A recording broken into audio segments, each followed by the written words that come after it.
आकाशवाणी के एक उद्घोषक के तौर पर आपने बहुत सारे लोगों का साक्षात्कार भी लिया। क्या कभी किसी बड़े कलाकार का साक्षात्कार लेने का मौका मिला? उस समय बताया जाता था कि हीरा भाई को लोग देखने और सुनने दोनों जाते थे। जीवन भर हीरा भाई का मकाम कोई हासिल नहीं कर पाया, इसलिए कि बताते हैं लोग कि उन्होंने अपने विरह में कभी फिल्मी धुन नहीं दिया। बाबूजी को शायद इसलिए भी चिढ़ थी मुझे बिरहिया न बनने देने में कि उन्हें लगता था कि ये अहीरों का गायन है। मैं आकाशवाणी में गया था तो भोजपुरी कार्यक्रम करना नहीं चाहता था। ये जो पूरा एक समय है जो आपने आकाशवाणी से जुड़कर और फिर उसके बाद दूसरी विधाओं की तरफ भी आप गए, इस दौर में बिरहा के साथ आपका क्या ताल्लुक रहा? बिरहा के बाद फिल्मी गाने पर आ गए और पंकज उदास की गजलें और मोहम्मद रफ़ी के तमाम गाने लगा था। और स्टेज पर मेरा गाना, चाहे रामलीला हो या कृष्ण जन्माष्टमी हो, कुछ भी हो, किसी मौके पर गवाना, किसी की बारात ब्याह में और दोपहरिया में गवाना, ये प्रचलन में आ गया। बिरहा से नज़दीकी बनी तब जब मैं मंगरू भैया के रूप में सेलेक्ट हो गया। एक बहुत बड़ी विरासत, उसकी इतनी बड़ी लिगेसी है और दूसरी तरफ विकृति पैदा करने वाले तमाम सारे लोग जो कला के नाम पर विकृति पैदा कर रहे हैं, लोक रुचियों को भ्रष्ट कर रहे हैं, और वो विरासत है, वो उसको सुरक्षित नहीं रखा जा सका। कहीं कहीं कैसेट के रूप में इधर उधर है, लेकिन कोई बनाया नहीं, संग्रहालय नहीं बनाया। ऐसा क्या लगता है आपको कि ये सब होना चाहिए था? जरूरत तो थी। कोई भी विरासत है, कोई भी विधा है, कला कोई किसी भी रूप में हो, उसका संरक्षण और उसका संवर्धन दोनों होना चाहिए। आखिर आज वो विधा कहाँ पहुँच गई जिसकी इतनी बड़ी विरासत? पुरैया लोगों ने जो नारी देह पर और उसके जिस्मानी सौंदर्य पर हाथ लगाया, तो वो हाथ लगाते लगाते इस मकाम पर आ गए कि बाद में उन्होंने गायिका ही बुला लिया, एक औरत का मुकम्मल जिस्म ही खड़ा कर दिया। अभी जब महिलाएं आ गई, जब फेमिनिज्म बढ़ना चाहिए था, तो वो फेमिनिज्म सवाल के रूप में नहीं आया, वो ऐन्द्रिक इशारों की तरफ चला गया। इसके पीछे क्या वजह आपको लगती है? क्या हो सकता है इसका? आकाशवाणी के एक उद्घोषक के तौर पर आपने बहुत सारे लोगों का साक्षात्कार भी लिया। क्या कभी किसी बड़े कलाकार का साक्षात्कार लेने का मौका मिला आपको या मिलने का मौका मिला? हाँ जी, मैं आऊँगा, बिल्कुल आऊँगा उस पर भी, लेकिन मैं एक क्रम टूट रहा था जिसको मैं कंटिन्यू करना चाहूँगा कि वो बुल्लू भाई के कला सार्ट में ही छोटे छोटे अंश में ही अपनी बात कहना चाहूँगा।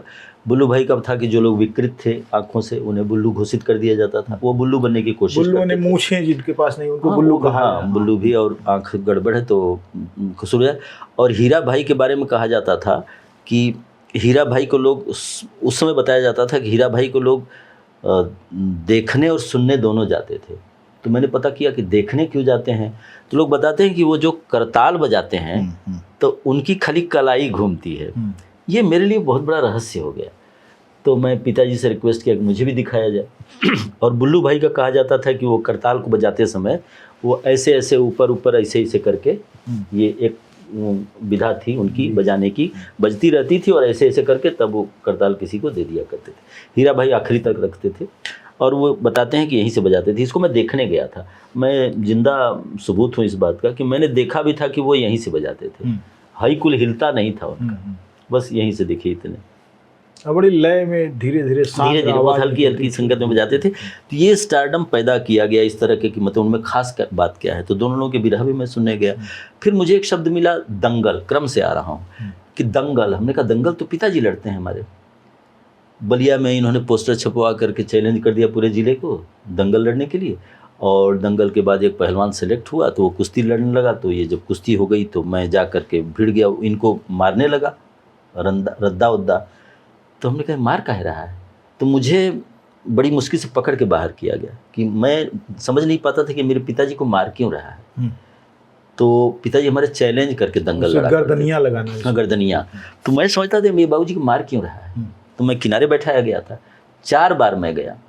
उसके बाद मुझे पकड़ के बाहर भेजा गया कि कुश्ती चलने नहीं देगा। तो पिताजी वो दंगल भी लड़ते थे।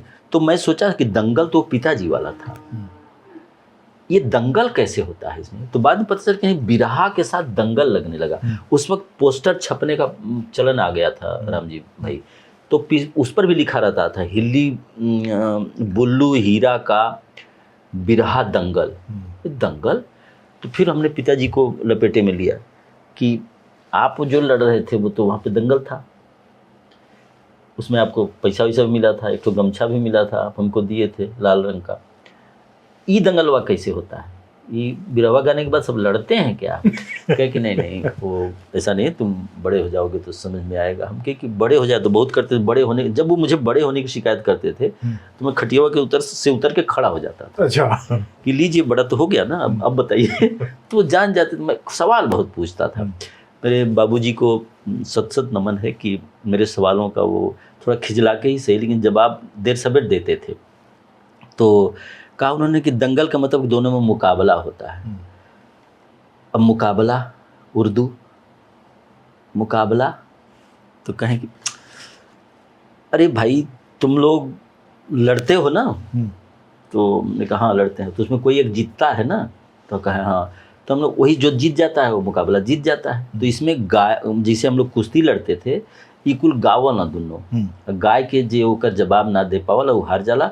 तो वो झंडा गड़े पहिलवा, सुने में आवे कि वो झंडवा उखाड़ल जाए, जो जीता था वो उखाड़ ले जाता था। भैया ऐसा था?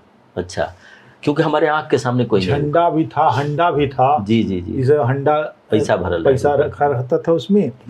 तो दंगल का बहुत सारी चीजें जो है ऐसी होती थी जी। तो अरे बड़ा हड़कंप मचाया बिरहियों ने। तो ओकरे बाद बिरहा के बाद अब धीरे धीरे पिताजी शौकीन थे बिरहा के, दंगल के, दो ही चीज के शौकीन थे और खूब मिला उनको भरपूर। कहीं हमें भी ले जाते थे, थोड़ी देर बाद हम सो जाते थे, बहुत रस की बात नहीं थी। हाँ एक जरूर बात करना चाहेंगे, दोनों में अंतर क्या था उसमें हमारे चर्चा के बीच में आ गया था कि बुल्लू भाई थोड़ा सीनियर माने जाने लगे थे। सीनियर मानने का मतलब यह था कि ये फिल्मी धुन को बिरहा में लाने का श्रेय, अब वो तो उनके राइटर गुरुजी जो रहे होंगे, जो अखाड़ा होगा आप जानबे करते होंगे, तो उन्होंने डाला होगा। लेकिन बुल्लू भाई फिल्मी धुन डालने लगे थे।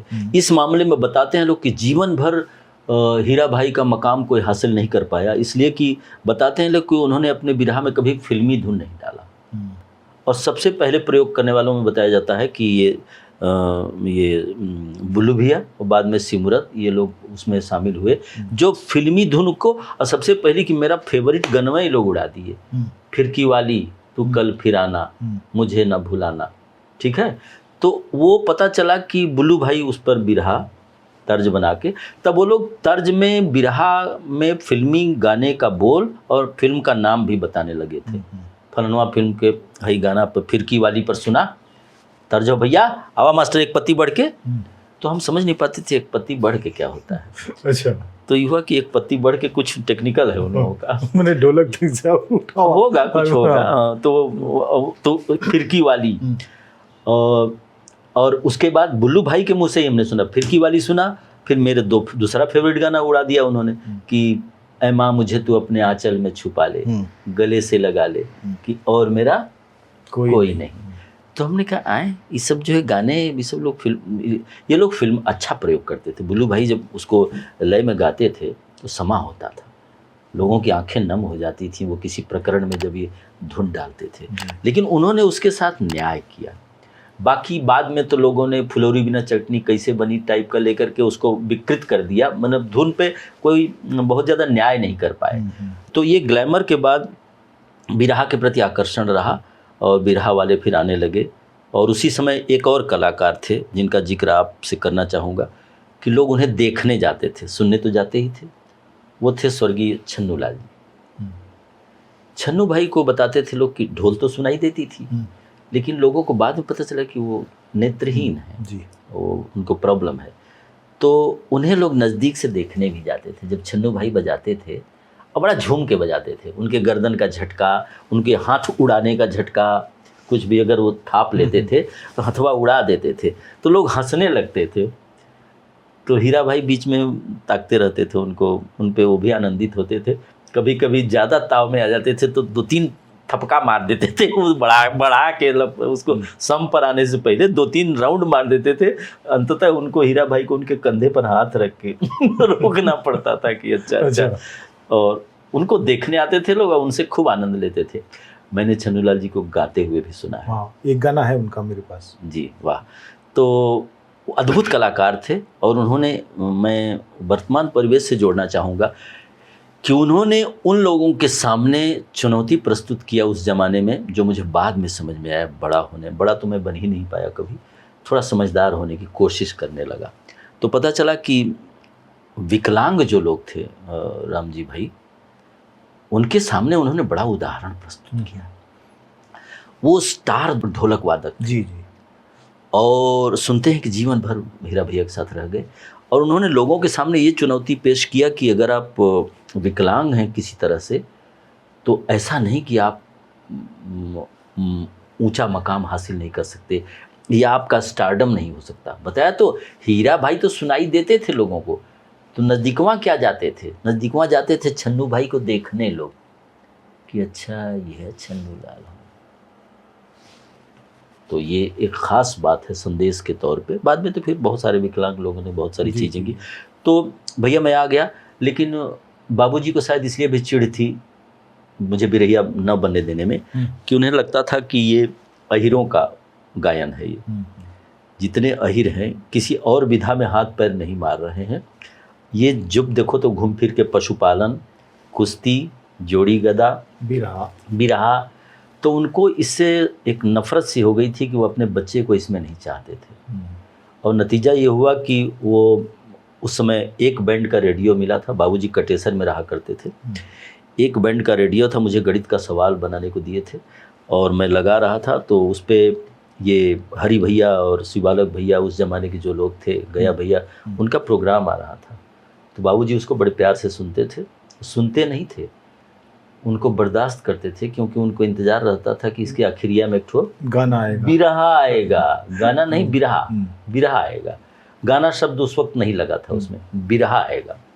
तो उसको सुनते थे और उसी के लिए उनको बर्दाश्त करते थे। तो मैं भी थोड़ा रुचि लेता था, गणितिया छोड़ करके लगता था सुनने के लिए, तो बीच बीच में ताकते थे, कहते थे चुपचाप लगाओ, तो लगा। तो मैं देखा कि जितना वो आक्रोशित होते गए, तो मैंने उनसे कहा कि बाबूजी एक दिन मैं भी इसमें बोलूँगा, आप जब इतना सुनते हैं तो उन्होंने कहा कि चुपचाप गणित लगाओ, आप उन काम करा। ठीक है, फिर उन्होंने ऐसे कर दिया। फिर मैं कहा कि एक बात बताएं आपको, कहें कि हाँ बताओ। सोचे कोई ख़ास बात बताएगा, कोई रोचक प्रकरण होगा। फिर मैं उसी पे आ गया, पुनी बैतलवा डार पर, एक दिन मैं इसमें बोलूँगा। तो उन्होंने कस के जितना दाहिना बायां जो भी हाथ था, और वो मैं चारपाई पे बैठा हुआ था, गणित लगा रहा था, वो कस के जिस साइड को भी दिया उन्होंने कस के, उसके सेकंड साइड को खटिया नहीं थी, एक खटिया रहती थी। उसके बाद मैं वहाँ से तड़ाक से गिरा और मेरे कपार में इतना बड़ा गुरमा निकल गया और मार के गिर गया मैं, और गिर के फिर बैठ भी जाता था पुराने पोजीशन में, क्योंकि ये सब मामूली बातें हुआ। लेकिन जब सूझ गया तो दर्द करने लगा, तब मैं रोना शुरू किया। तो रोना बड़े देर में, आजकल के बच्चे जरा सा कुछ कर दीजिए तुरंत रोने लगते हैं। तो मारने जाइए तो उसके पहले ही रो देते हैं। हम मारने के बहुत देर बाद रोए जब मुझे लगा कि मुझे मारा गया है। चोरी कहानी जो प्रेमचंद की है जी, उसमें रुपया चुराया और सब खा लिए, जो उसमें हलधर है वो बेचारा पीटा गया बेभाव का, और नरेटर को जब पीटने आए तो हाथ उठाते ही जो है रोने लगे। ये हम लोगों की भी कला थी। ये एक अच्छी बात कही आपने कि उस समय बच्चे स्कूल में हो या घर में, मार खाने के उससे बचने के लिए भी रोना शुरू कर देते थे, हथवा उठाते ही। और देखिए कई बार तो हम लोगों की इतनी पिटाई हुई कि हम लोग रोए नहीं, तो इसीलिए पीटे गए और ज्यादा, रो नहीं रहा है। और रो दिया तो हुआ कि इतना कहाँ रोएगा, जरूरत मात्रा ज्यादा हो गई तो रो आ गए, कम रो रहे हैं तो मरा गए कि हेकर देखा ढीठ हो गया। कहा जाता था कि ढीठ हो गया है। तो मतलब अजीब अजीब सी बात, समस्या सामना बचपन करता था। तो वो उन्होंने मारने के बाद वो गिर गया मैं। तो उस समय जब गिर जाता था तो मैं, तो उनको एक ही बात का खतरा होता था कि चूंकि गुरमा निकल गया है, तो अगर उसी बीच किसी छुट्टी पर घर जाना है, आने वाली छुट्टी, तो मुझे बैलेंस करते थे, क्योंकि जाएगा तो दादी से शिकायत करेगा। तो चूंकि गुरमा निकल गया, उन्होंने छू के देखा तो मेरे सर की साइज थोड़ा सा एक अलग श्रीलंका निकल आया था इधर। तो वो अपना वो करे क्या कि उसको लेकर के उन्होंने कहा कि बैलेंस करने के लिए तुरंत चवन्नी निकाली जेब से, कहा कि जाओ खा के आओ। तो मैं गया, गुलगप्पा 4 आने का 5 मिलता था, वो मुझे बैलेंस करके देते थे। गया मैं और 5 गुलगप्पा खा के आ गया। रोना तो उनके निकलते ही रोना बंद हो गया था। चवनिया पाते ही मुझे तो सारा साम्राज्य मिल गया। उसके बाद रोना पोछ पाछ के, इज्जत प्यारी थी ना, तो ठेले वाला भी कहेगा कि रोले हुए का रे, तो इससे अच्छा कि पोछ पाछ के पहुंचता था और वो खा के मुँह पोंछ के। अच्छा, सबसे बड़ा ये था कि पहले गोलगप्पा जब मैं चोरी से खाता था तो मुँह पोंछ करके और पानी से कुल्ला करके आना पड़ता था, क्योंकि कभी कभी पिताजी भी हमारे ही पिता थे ना, वो मुँहवा सूंघ के बताते थे गोलगप्पा खेले हुए। तो और खासकर तब जब पेट खराब हो मेरा, तो पेट खराब होने पे मेरी जांच पड़ताल ज़्यादा होती थी। वो मटर का पुराना सड़ा हुआ छोला खा के वो गोलगप्पा खा लेते थे, पेट खराब हो जाता था। तो अगर बीमार हूँ तो मेरी जांच ज़्यादा होती थी। तो जब जनरली जाता था तो कुल्ला करके मुंह पे आता था कि एकदम जरा सा भी नामो निशान नहीं रहेगा गोलगप्पा का। उस दिन गए तो अकड़ के आए 5 गोलगप्पा खा के कि आज तो वही दिए हैं, आज क्या दिक्कत है। तो आए तो बाद के दिनों में मैं इतना ही प्रकरण इसलिए कह रहा था कि भैया बाद के दिनों में जब मैं आकाशवाणी में वो मंगरू भैया के नाम से सिलेक्शन हुआ हमारा, और बहुत रोचक किस्सा था उसका। श्रीराम जी हमारे उस वक्त अधिकारी हुआ करते थे, कार्यक्रम अधिशासी, और ये वो दौर था राम जी भैया जो बगैर किसी जाति संप्रदाय और धर्म के व्यक्ति का चयन होता था। मेरे श्रीराम जी मेरे कार्यक्रम अधिशासी थे और ऑडिशन हो रहा था, परीक्षा होती थी, एक पेपर मिलता था, स्वर परीक्षा होती थी, तो उसमें हिंदी भोजपुरी सब पढ़वाया जाता था और तलफ्फुज़ देखा जाता जी, उर्दू भी रहता था उसमें, वाक्य प्रयोग मुहावरा ये सब होता था। और उसमें बहुत सारे शब्द होते थे, आनी पानी, खेत किसानी और खूंटा, हृदय जुड़ा गई, गीत गौनई। उसमें एक शब्द होते थे कि इनका अर्थ बताइए और इनका प्रयोग करिए। तो बहुत सारा शब्द लिखा हुआ था, तो हमने कहा कि बिहने बिहने ऐसे करके बहुत सारे शब्द थे, तो उन्होंने कहा कि इसका वाक्य प्रयोग करिए शब्दों का। तो हमने क्या किया कि रामजी भैया कि उस ज़माने में पूरा जितने शब्द 8-10 तो थे, बिहने बिहने बचवा से कहली कि अरे खरखराई मारला तनी बर्दवन के नदिया में कुछ कोयर काटा लगाए दा, ये सारे शब्द थे उसमें। कोयर काटा लगाए दा, तब बचवा कहला कि हम यही बदे पढ़ाई लिखाई कैले ही कि हम अब सानी पानी या कोयर काटा करी। बस इतना सुनते भैया समझला कि हृदय जुड़ा गई। हृदय जुड़ा गई आखिरी शब्द था, हृदय जुड़ा गई। तो मैंने इसको एक ही कहानी में, एक कथा में पिरो दिया। उसके बाद बड़ी जोर से हंसने की आवाज़ आई। तो परीक्षा दे के मैं निकलने लगा। तो ऐसा नियम नहीं आकाशवाणी का है, लेकिन वो पर्दा रहता है, आगे बंद रहता है, कैंडिडेट देख नहीं सकते आपकी परीक्षक कौन है। तो मैं बाहर निकलने लगा तो चपरासी जो था बाहर एक रहता है खड़ा, पियून नंबर से भेजने के लिए लोगों को, बहुत सारे कैंडिडेट थे। उसने मुझे बुलाया, कहा इधर आइए। हमने कहा भैया हमसे तो कुछ गड़बड़ हुआ। तो कहे कि अंदर जाइए, बुला रहे हैं। अंदर गए तो श्रीराम जी बैठे हुए थे, 4-5 लोग जज लोग बैठे रहते हैं। उन्होंने कहा क्या नाम है? तो मैंने बताया कि तेज बहादुर। तो तत्कालीन परिवेश से मैं इतना भयभीत था कि मेरे नाम में भी कथा है कि मैं कहीं तेज बहादुर सिंह यादव हूँ, कहीं तेज बहादुर यादव हूँ। उसकी कथा मेरे पिताजी से और तत्कालीन परिवेश से जुड़ी हुई है कि जहाँ यादवों से लोग वैमनस्य रखते थे, वहाँ पिताजी ने मेरा नाम तेज बहादुर सिंह रखा था। और वहाँ उसके बाद जहाँ शाहजहाँपुर के इलाके में चले गए तो सम्मानजनक था, तो तेज बहादुर सिंह यादव रख दिया गया था, वहाँ सिंह यादव लगता है।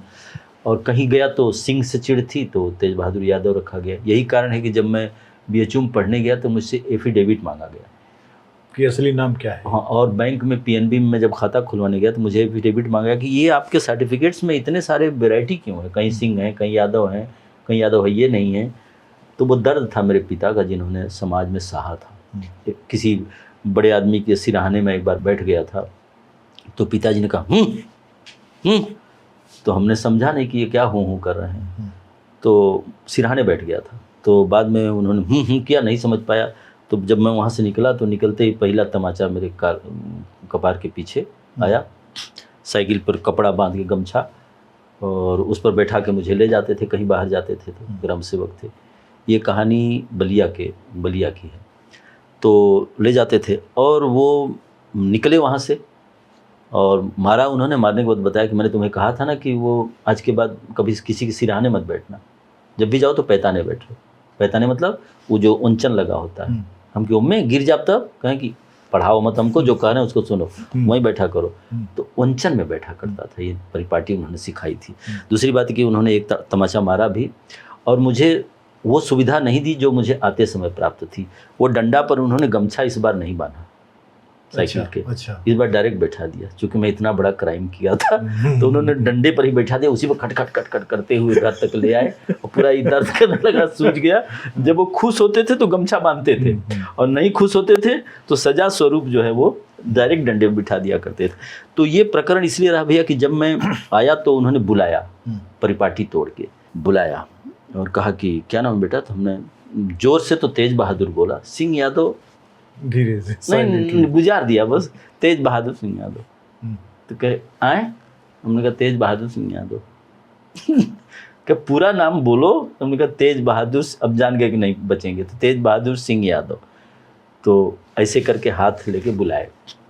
बुलाने के बाद मुझे पीठ पर एक कस के धप्पा मारे और फिर मैंने उनका पैर छुआ। तो कहे कि हंसे मुझे देख करके और कहे कि जाइए आपको सूचना दी जाएगी। रिजल्ट ओपन नहीं किए, जाइए आपको सूचना देने दी जाएगी। बाद में मुझे पता चला जब मैं वहाँ काम करने लगा, आगे आप तो ड्यूटी पे आ गया, ट्रेनिंग किया, ट्रेनिंग वनिंग करने के बाद ड्यूटी पे आ गया।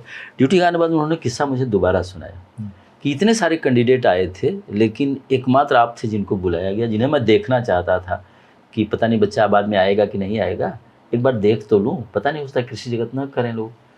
और सच्चाई ये थी कि मैं चूँकि हिंदी में पला हूँ बचपन से, वो भोजपुरी से मुझे दूरी बना के रखना सिखाया गया था। तो मैं आकाशवाणी में गया था तो भोजपुरी कार्यक्रम करना नहीं चाहता था। गया था मैं युवाणी के लिए, लेकिन वो सिलेक्शन में डेट निकल गई। मैं ऑल इंडिया टूर में चला गया 93 में और उसी दरमियान मेरी उम्र 30 के ऊपर हो गई। तो अब मैं युवाणी में काम नहीं कर सकता था। तो कृषि जगत में मुझसे ज़बरदस्ती में भरवाया गया। एक बेचारे वो कृपाल भाई थे, वो जहाँ भी हो भगवान उन्हें स्वस्थ और प्रसन्न रखे। तो उन्होंने मुझे कहा कि कृषि जगत का निकला लगा है ना भर देता हुआ। तो हम कहे कृषि जगत भोजपुरी में, भोजपुरी में नहीं, क्योंकि जानता था कि यहाँ तो करूँगा लात घर पे खाऊंगा। और उसकी इतना गर्मी थी, BHU का स्टूडेंट था। पराड़कर भवन में किसी भोजपुरी फिल्म की शूटिंग चल रही थी, गए हम लोग देखने के लिए 3-4 दोस्त। तो उसने डायरेक्टर ने कहा कि सिनेमा में काम करोगे? तो कहा, हमने कहा नहीं क्या करे क्या? तो कहा कि वो हीरो है, दोस्त है, उसके दोस्त आप लोग हो, गाना शूट हो रहा था। हमने भोजपुरी समझ के उसको इनकार कर दिया, नहीं भोजपुरी में ना कर। हमके दिमाग में अमिताभ बच्चन, धर्मेंद्र ये सब चल रहे थे, इनकार कर दिया। चारों दोस्तों ने नाराज़ भी हो गए सब कि भाई हमारा थोड़ा हाइप ज़्यादा थी दिमागी, लेकिन उनकी नहीं थी। BHU का स्टूडेंट और भोजपुरी फिल्म में नहीं लिया।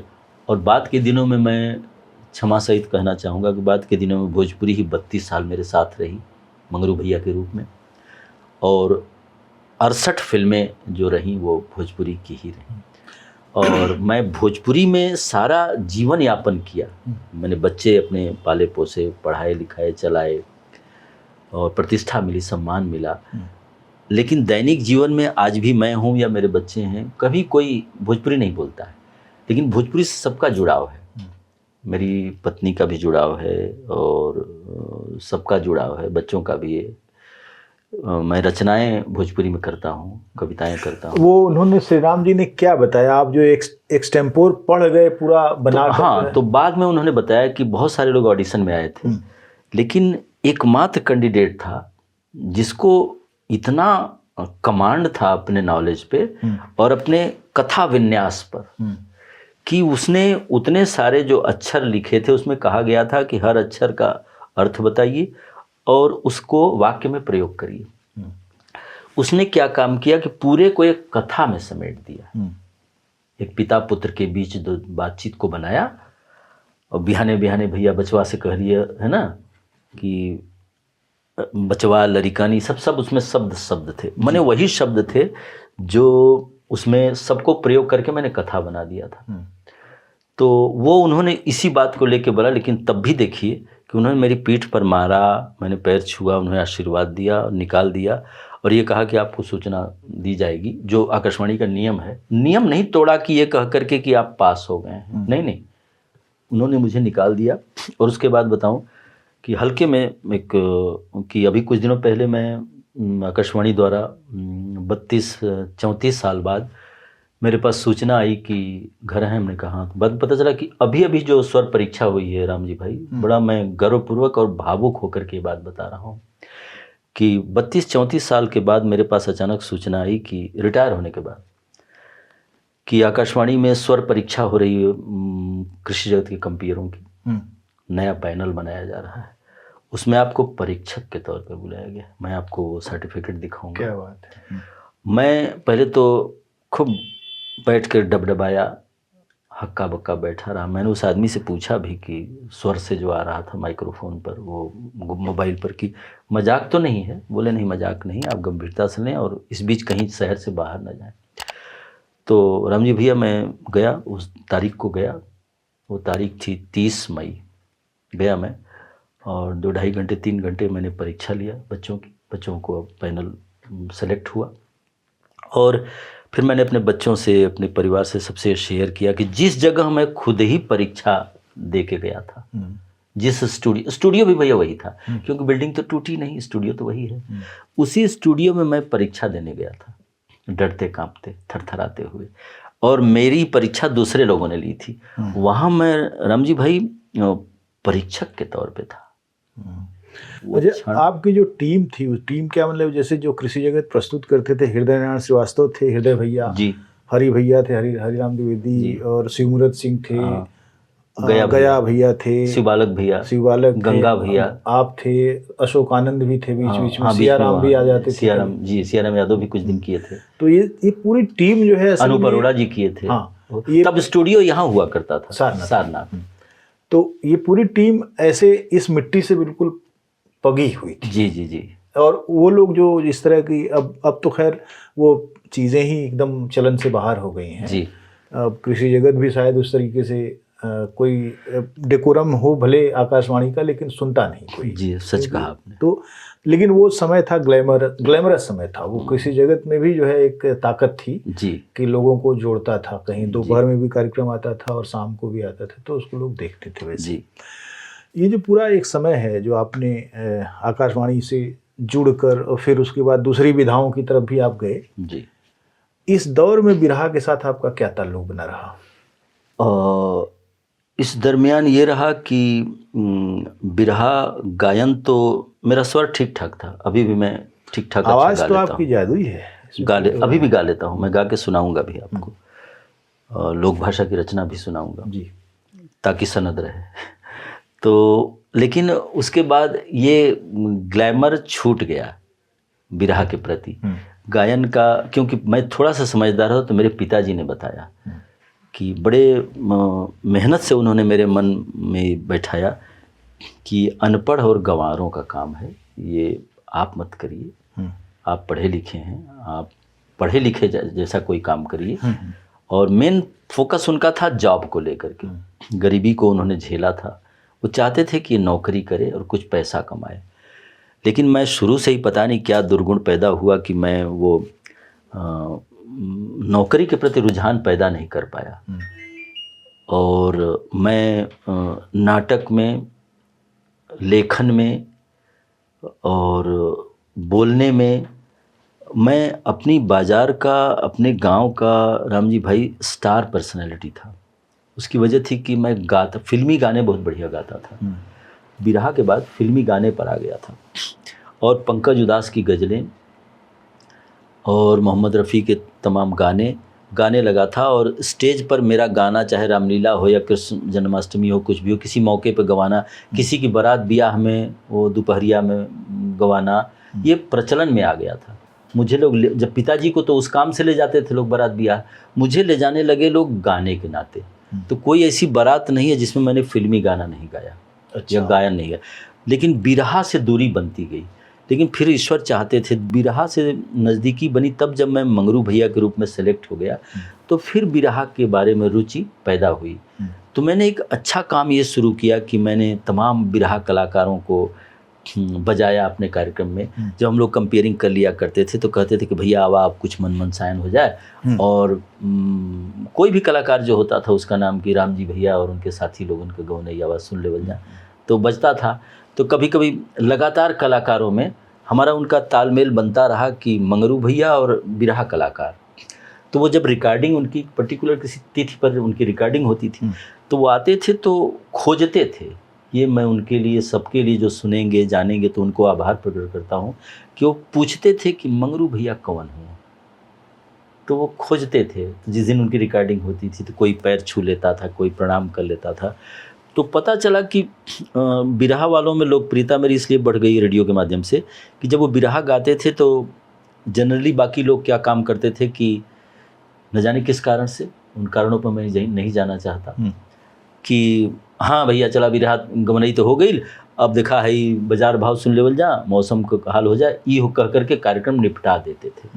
मैं क्या करता था राम जी भाई कि जब वो बिरहा गाता था तो मैं उसके बिरहा के बोल को लेकर के थोड़ी सी कंपेयरिंग भी करना पसंद करता था। जी।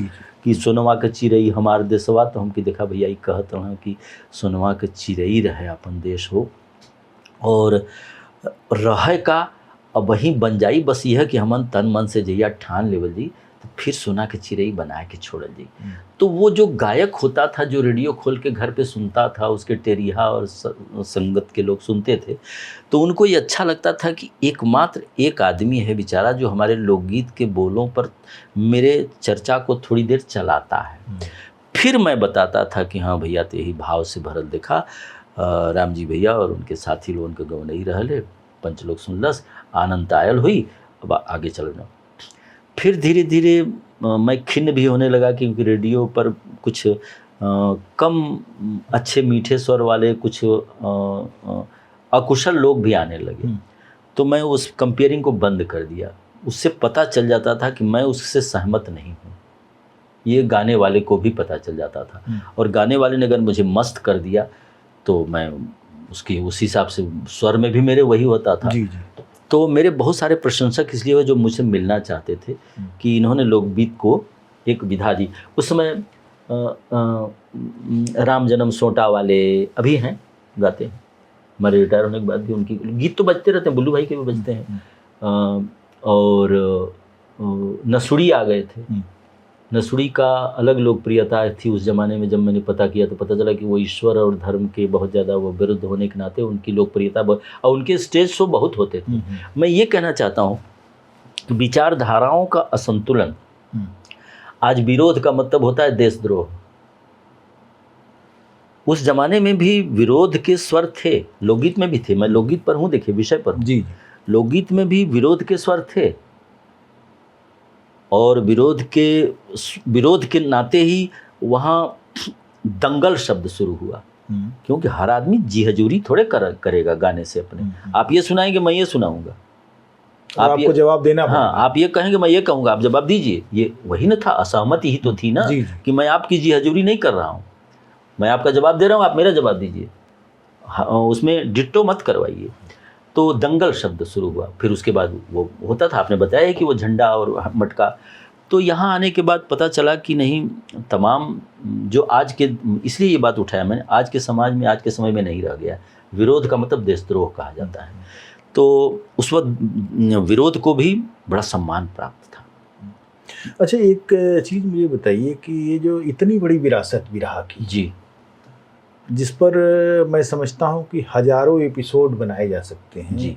इतने सारे कलाकार हैं कि एक एक बात अगर एक एक के बारे में कही जाए तो बहुत विलक्षण कहानियाँ आएंगी। किंवदंतियों के बारे में आपने चर्चा की कि किस तरीके से हीरा बुल्लू के बारे में फैली हुई थी, फैलाया जाता था।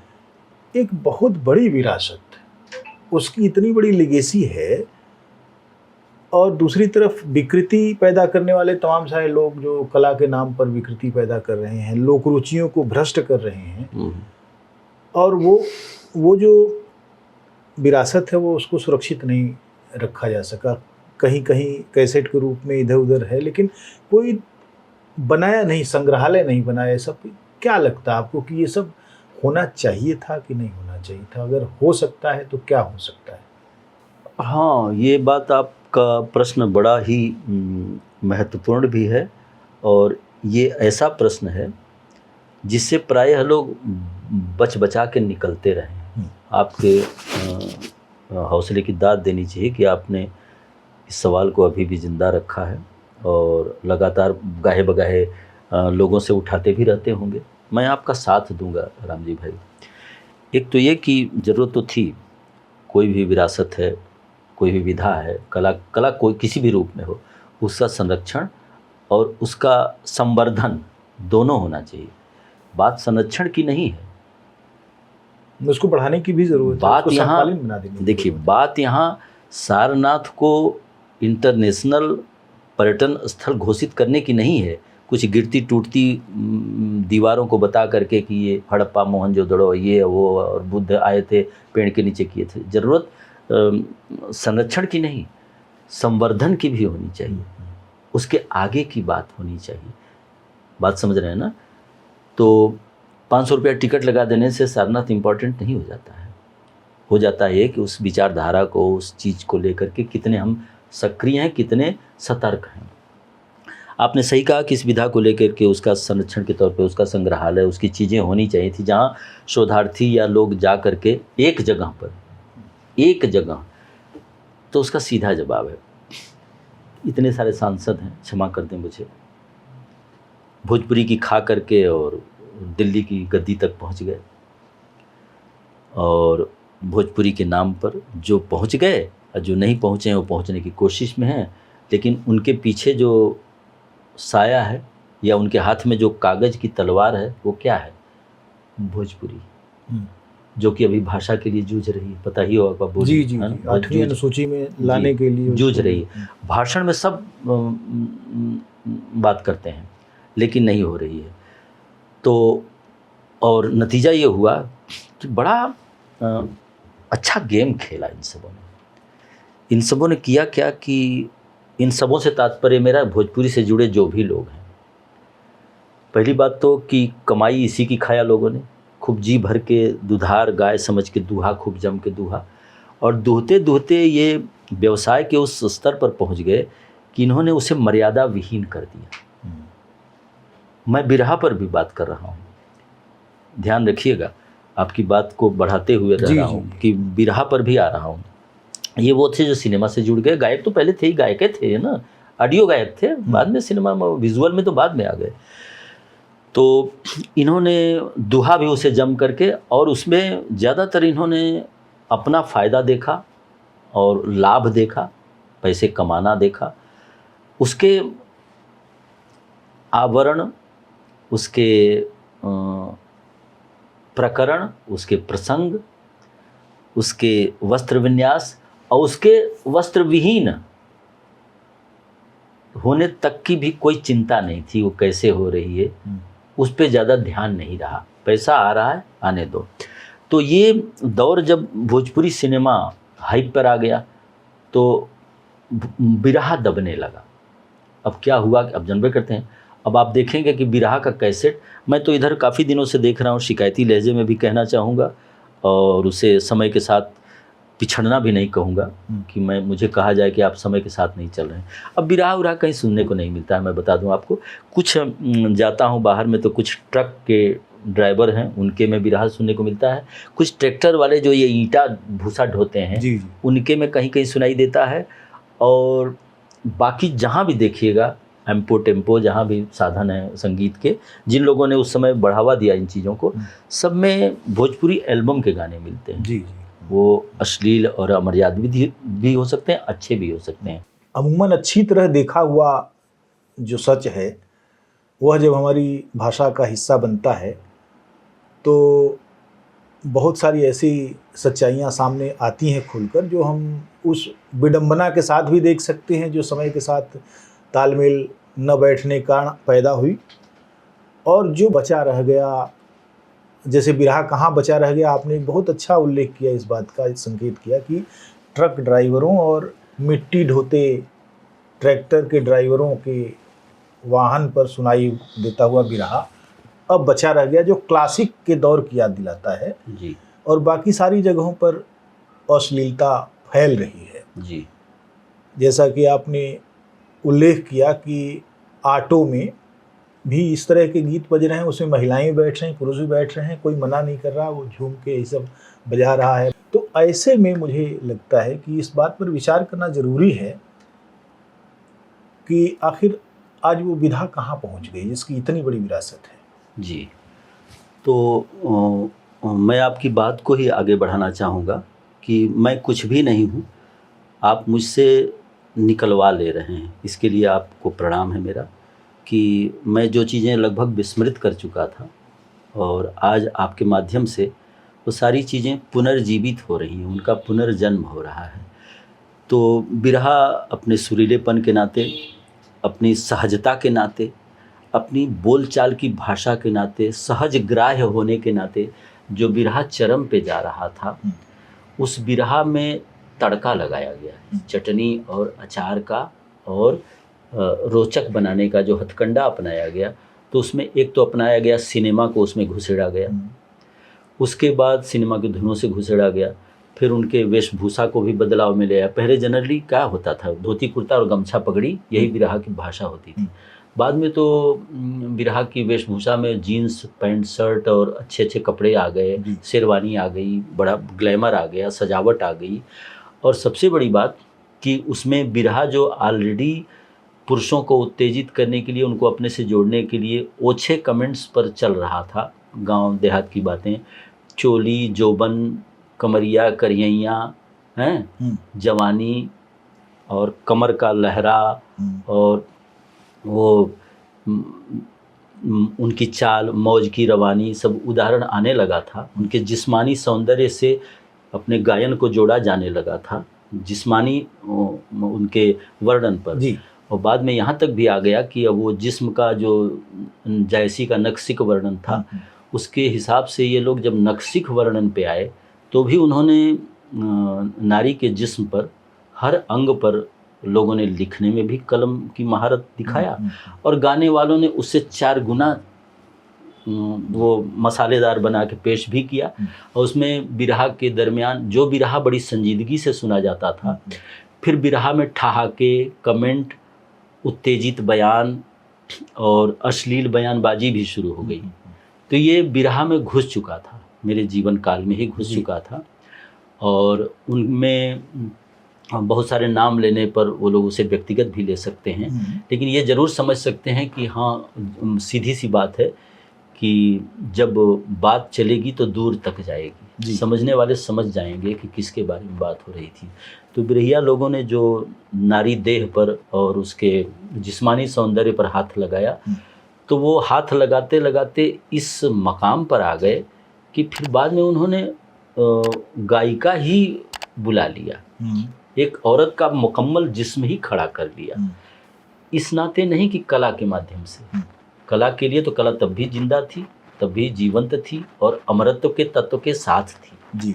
लेकिन उन्होंने उसको ऑक्सीजन देने के नाम पे, ड्रिप लगाने के नाम पे, ग्लूकोज चढ़ाने के नाम पे औरत के जिस्म से हट के पूरा औरत का जिस्म ही उठा के ले आके खड़ा कर दिया।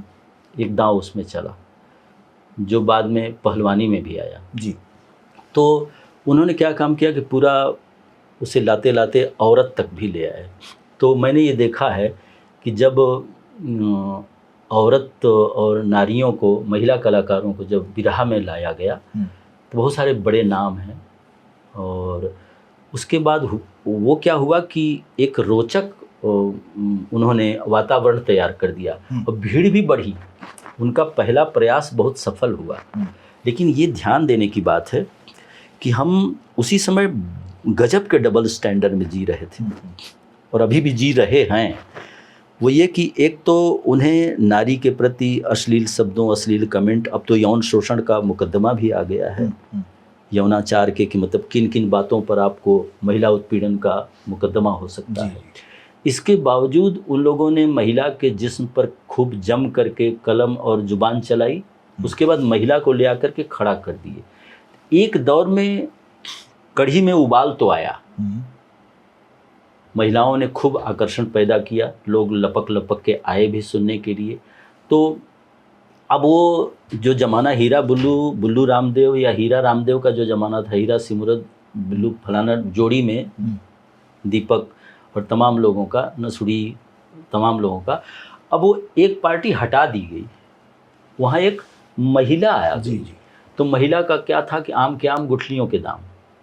बिरहा का बिरहा हो गया और अश्लीलता की अश्लीलता हो गई, और जो अनर्गल कमेंट्स होते थे अब वो दोनों मुंह से आने लगे, पुरुष के भी आने लगे और महिला से भी आने लगे। अच्छा, एक चीज़ आप मुझे बताइए, बहुत अच्छी बात आप एक अच्छे मोड़ पर ले गए हैं। बिरहा शुरू से ही मैस्कुलाइन था, माने पुरुषवादी मर्दवादी जो उसका सुर था वो था, तब पुरुष गायक ही थे। लेकिन पुरुषों ने बहुत सारी ऐसी चीज़ें भी गाई हैं जिसमें महिलाओं की तकलीफ़ें थीं और महिलाओं की मर्यादाओं का भी ध्यान वो रखते थे कि इससे ज़्यादा नहीं हम कुछ कहना है, खास तौर से जिस्म पे हाथ नहीं लगाना, वियोग का, भावनाओं पर आते थे। अभी जब महिलाएं आ गई, जब फेमिनिज्म बढ़ना चाहिए था, तो वो फेमिनिज्म सवाल के रूप में नहीं आया, वो माने ऐन्द्रिक इशारों की तरफ चला गया। इसके पीछे क्या वजह आपको लगती है, क्या हो सकता है इसके पीछे? हाँ, उसकी वजह ये है कि जैसा कि मैंने कहा कि जो बिरहा दो पुरुष मुकाबलों में कम होने लगा था, क्योंकि उसमें सिनेमा की धुनें घुस गई थी, सिनेमा का प्रकरण घुस गया था, तो उसमें एक चीज़ और बचने का प्रयास किया उन लोगों ने। मैं यहाँ पर जिक्र करना चाहूँगा, अचानक कुछ लेखकों को याद आया कि जो भाषा सहज होने के नाते, सुग्राह्य होने के नाते और सरल और आसानी से समझ में आने लायक थी, आने वाले दिनों में उन लोगों में उसमें साहित्य घुसेड़ा। ये ध्यान रखिएगा, ये मेरा आरोप है कि उसके मूल गुण को ही ख़त्म किया गया था कि पिता होता है, माँ होती है। हमने माँ के भाई को मामा कहने में एक ज़माना गुजारा है, लेकिन हमने उसके बाद सोचा कि अगर मम्मा के बाऊ का सार कहल जाए तब एक तरीका बदला उन लोगों ने, बाऊ का सार। तो नतीजा ये हुआ कि उन्होंने उसमें क्या किया कि जब देखे कि स्तर गिर रहा है, कवि सम्मेलन बढ़ रहे थे, साहित्यिक अभिरुचि धीरे धीरे जागृत हो रही थी, सोशल मीडिया और प्रिंट मीडिया बढ़ रहा था, कवि सम्मेलन का उभार हो रहा था, और उसमें दो लोग आ गए थे, चुटकुलेबाज मिमिक्री वाले भी आ गए थे, मस्खरे आ गए थे, और गंभीर रचनाकार भी चल रहे थे उसी समय। हास्य कवि एक शब्द हुआ था। कभी कभी आपको पता चलता था कि पहले कवि सम्मेलन हुआ करते थे, बाद के दौर में आपको याद होगा कि हास्य कवि सम्मेलन होने लगा। माने वो टोटल एक ही पर डिपेंड है, हास्य किन शर्तों पर हो रहा है, किन प्रावधानों पर हो रहा है, ये उनका विषय था। तो उन्होंने क्या काम किया कि साहित्य घुसेड़ा। साहित्य घुसेड़ने के बाद फिर अरुचि के शिकार हुए कि भाई साहित्य अगर आपसे सुनना है तो हम कवि सम्मेलन में सुनेंगे, आपसे क्यों सुनेंगे, बिरहा में क्यों सुनेंगे। तो उन्होंने और देखा, हथियार और लगाया, अब महिला घुसेड़ो। तो महिला के जिस्म से तो निकल चुके थे, अब महिला ले आए।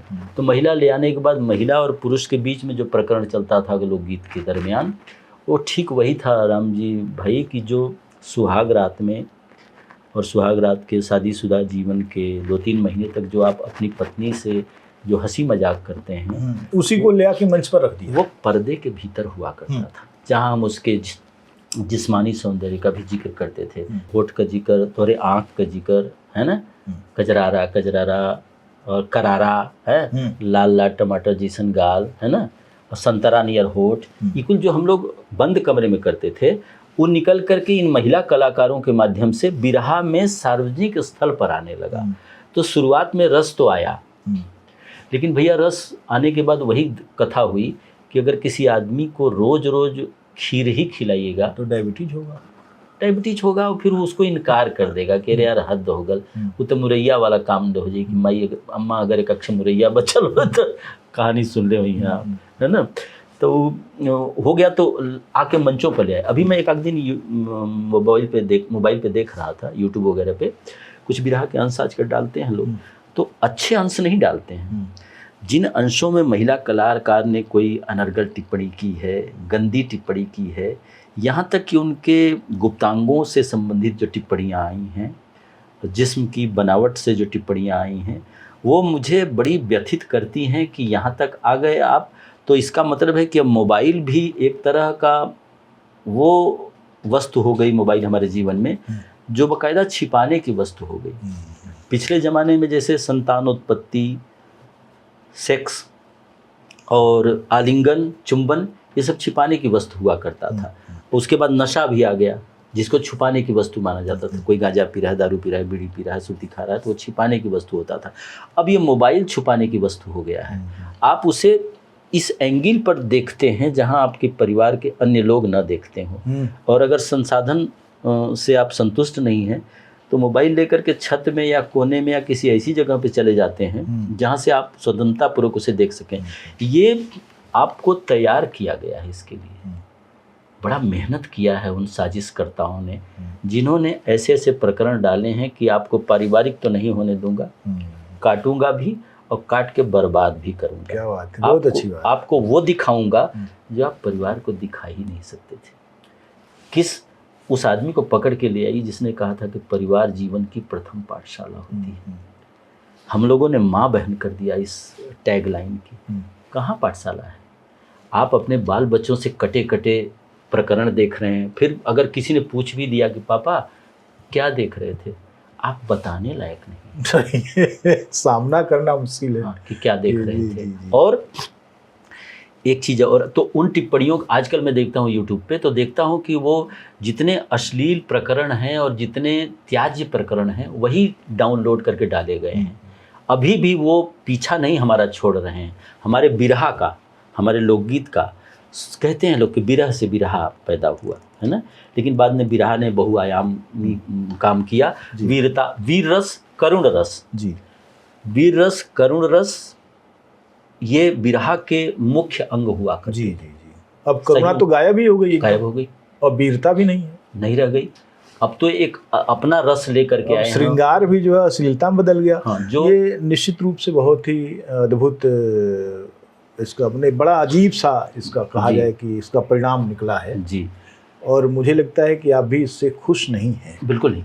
और लेकिन आपसे बातचीत का क्रम इसलिए लगातार कई खंडों में होगा कि मैं समझता हूँ कि कई ऐसी बातें जो बड़ी विलक्षणता के साथ आपके साथ जुड़ी हुई, ख़ास तौर से एक अखिल भारतीय यात्री के तौर पर आपने जो यात्रा की है देश की, देश को किस तरीके से देखा आपने, क्या क्या वहाँ, मैंने आपका बायोडाटा में देख रहा था 27,000 किलोमीटर की यात्रा, यानी भारत का पूरा एक चक्कर लगना जी, और तमाम सारे शहरों, कस्बों, गाँवों की तरफ जाना, वहाँ के लोगों से मिलना, वहाँ के लोगों की ज़िंदगी को देखना, अपने संदेश देना। बिल्कुल।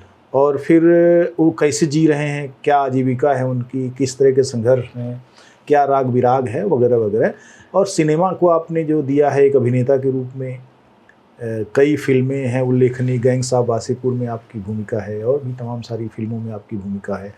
तो उन सारी भूमिकाओं को एक एक्टर का प्रिपरेशन कैसे होता है आपके जहन में, कैसे आप उस छोटी सी मिली भूमिका में जान डालते रहे और क्या क्या उपलब्धियां हैं उसमें, उस पर बातचीत होगी। बनारस में एक साहित्यिक व्यक्ति के रूप में मंचों पर आप सक्रिय रहे हैं, वो पूरा दौर था जो अब ख़त्म हो गया है लगभग।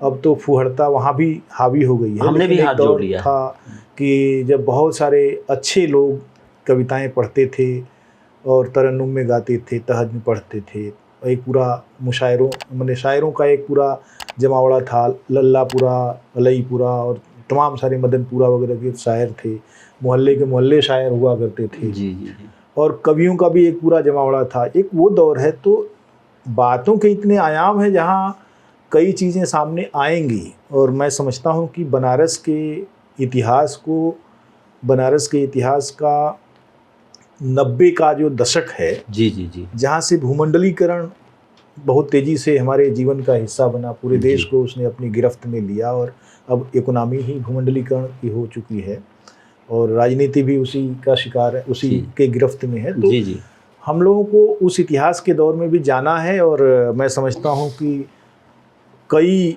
ऐसे चक्र, ख़ास तौर से कुछ साहित्यकारों की बात जो बहुत अच्छे थे, बहुत बड़े चिंतन के शायर थे। मोहम्मद सलीम राही साहब जी जी जी, हमारे भी मित्र थे जी, और आकाशवाणी में वो बहुत अच्छी आवाज़ के उद्घोषक थे और समय वे चल बसे, लेकिन उनका योगदान हम लोगों की ज़िंदगी में थोड़ा बहुत किसी न किसी रूप में है। जी, उन पर भी एक एपिसोड हम लोग बनाएंगे और बातचीत लगातार जारी रहेगी। आज आपने समय दिया, बहुत लंबी बातचीत हुई बिरहा को लेकर, बहुत बहुत धन्यवाद। नमस्कार। राम जी भैया, पहली बात तो कि मैं तुच्छ था और आपने जो चीज़ें निकलवा ली हैं मुझे लगता है कि वहाँ से मैं थोड़ा स्तरीय होने की कोशिश कर रहा हूँ, और ये समय आपने दिया, और इतने सारी बातें आपने मुझसे निकलवा ली नहीं कहूँगा, उगलवा ली। क्या बात है, ये आपका प्यार है, आपने और बहुत इसके लिए मैं आपका आभारी हूँ। बाकी अपने श्रोताओं और दर्शकों से हम लोग कोशिश करेंगे कि कुछ और अच्छी बातें, कुछ और पलट के अपने माजी की तरफ देखें जाएगा। और कुछ अच्छा दे पाएँ। क्या बात है, बहुत बहुत